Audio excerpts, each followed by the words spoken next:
Okay, so we're in Romans 12, being a living sacrifice to God, having a relationship with God where we allow Him to renew our minds and allow Him to work through us, but we have to be living vessels. We have to give up everything, mind, body, soul, and spirit. And Proverbs 5 through 6 tells us, right, to lean not on our own understanding, but in all our ways acknowledge Him, and He will guide our steps and direct our paths, right? So this is about trust. Now, we've made the decision to give our lives up to Jesus after He's saved us.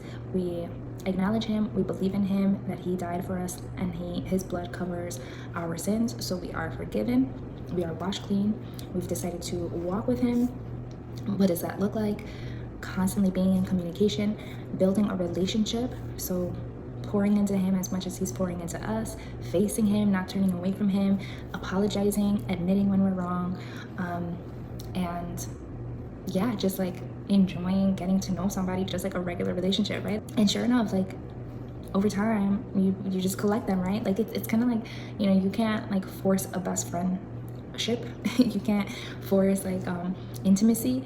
It just has to grow over time, and that really depends on how much you give to the other person, right? So where I came from, I wasn't trying to trust nobody. I'll just say it like that. My guard, my walls were up higher than I could even reach. Like, no, I'm like, stay away. Or like, I'll give you this much, like, slide it under the door and then be out. Like, I was that kind of closed off person, and I really wanted to be in control of everything. And I was just like, because I was just so heartbroken. I was so disappointed all the time. And that was just the hurt, the trauma of pains and hurts past. But He was so gentle and He was so patient that He slowly worked me through those things. And thank God, because now I can trust Him. I'm at a point where I really like just trust Him more and more each day. And I know, Jeremiah 29:11 says, I know the plans I have for you, plans to prosper you, plans for good and not for disaster, like for a future, to give you a future and a hope. I know that He has my best interest at heart. Like, I know it, I believe it, I understand it. But to walk in such a way that shows you really truly believe that and trust that, it takes time. And it's just over time, like, where God will come through for me when like I feel like nobody sees me, nobody knows what I'm going through, and He'll just like, even in small ways, like in big ways, like, if I have like a bill due and then like last second, the finances will come, and then I'm just like, whew, but even in little ways where like there have been times where I'm like, Lord, I just need a hug.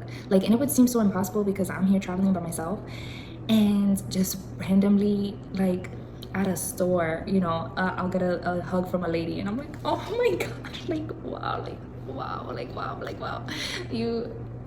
you know exactly what I need. And like He comes through every time. So it's just like, wow, I'm like smiling so hard. So like it's over time that intimacy grows, that like trust grows, because he proves it to me, like for people who are guarded, for people who have trust issues, like I need to be saying it before I believe it. Sorry. Like, and He calls us to walk by faith and not by sight, but for some of us, we're tougher cookies to crack. Like he needs us to be softened up a little bit for us to like really be like, okay, Lord, and now I am like, whatever you say, Lord, like wherever you want me to go, or whoever you want me to talk to, I'll go. But that was over like the course of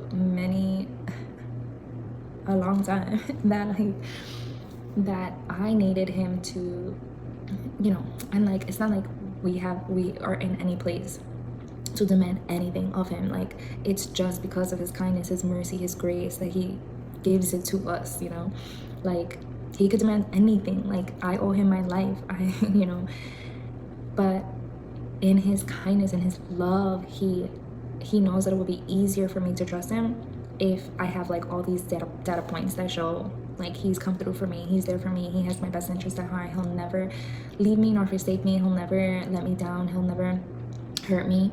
He'll never lie to me.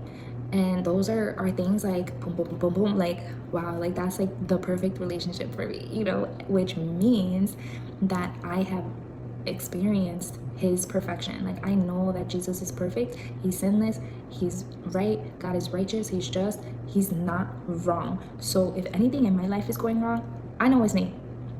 I know it's me. And I know, like, I need to get to the mirror, get in the word, and be like, all right, like, where am I lacking? Like, where did I misstep? What's my mistake? You know, and take accountability. And that's another thing that is tough for people on this walk with Jesus, is that taking accountability is uncomfortable. It's hard. Sometimes you feel shameful, especially if you've ever been, you know, under some kind of authority that misused their power over you. So you have hurt from the past when somebody has corrected you. But that doesn't mean that all correction is bad, right? Just because we've had bad experiences in the past with human interactions doesn't mean that discipline is a bad thing, right? But because it's uncomfortable, it's something that we do tend to avoid.